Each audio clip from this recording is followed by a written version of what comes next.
ترى نعم. ايه اللي حصل مع بلبن؟ بلبن اتعمل معاه الاوف يح بقى يا جماعه. بلبن اللي بيعمله في الناس طلع عليه جدا. الناس دي طلعت كونسبت في البيزنس مختلف شويه، بقى لنا سنين ما سمعناهوش. انا حابب ان احنا ما نبقاش بنستعمله كتير ارجوكم، بس البيزنس ده شائك شويه، يعني في شويه كهرباء وفي شويه قلق والى اخره. الراجل اعتمد شويه ماركتنج تسويقه مش لطيف، يعني انت بدانا نحط مسميات مش لطيفه، نسمي الحاجات بتاعتنا عشان نداعب احلام الشباب ونداعب الجمهور بان احنا نقول اسامي كده فيها نوع من انواع الايحاءات اللي انتوا فاهمين منها، يعني اللي هي فوق 18 سنه.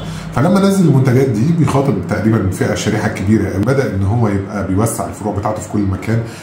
موضوع الطوابير بتاعه دايما تروح عنده تلاقي زحمه، الله اعلم مفتعله ولا مش مفتعله، كان الله في عونه مش هقدر اتدخل.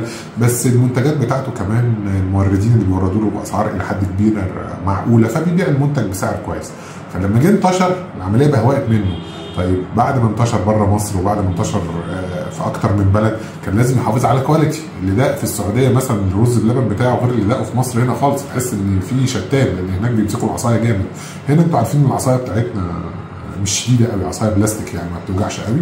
فطبعا يعني ايه، في المرحله الاولانيه كان ماشي حاله، والمصريين بيبلعوا اي حاجه، انتوا عارفين يعني اي حاجه بنحطها في اي طبق بسم الله الرحمن الرحيم بنسمي وناكل وكله بيتهضم يعني.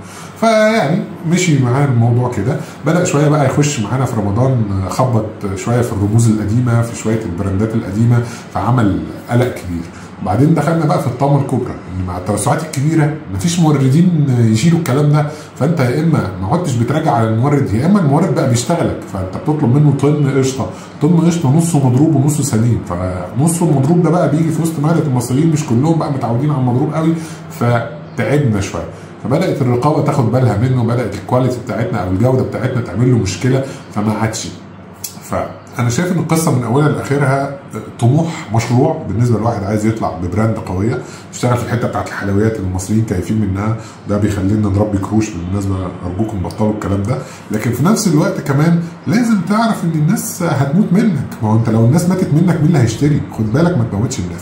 فالحمد لله ان الامور اتلمت على كده، ربنا معاه لو يقدر يصلح الامور ويبقى يحسنها ويراجع على موردينه، يشوف موردين غيرهم يبقى بيشتغل معاهم. عرفت ان اليومين دولت في شويه كلام معاه من الدوله، وان شاء الله الامور معاه تتظبط وتظبط معاهم ومعاه. يعني اللي عايز يوسع ما يوسعش؟ لا يوسع براحته، بس لو سمحت ما توسعش في معدتنا، يعني وسع زي ما انت عاوز، بس ارجوك اتاكد ان اللي انت بتجيبه مظبوط، اتاكد ان اللي انت بتجيبه مش هيموتنا، عشان لو احنا متنا مش هتلاقي حد يشتري منك.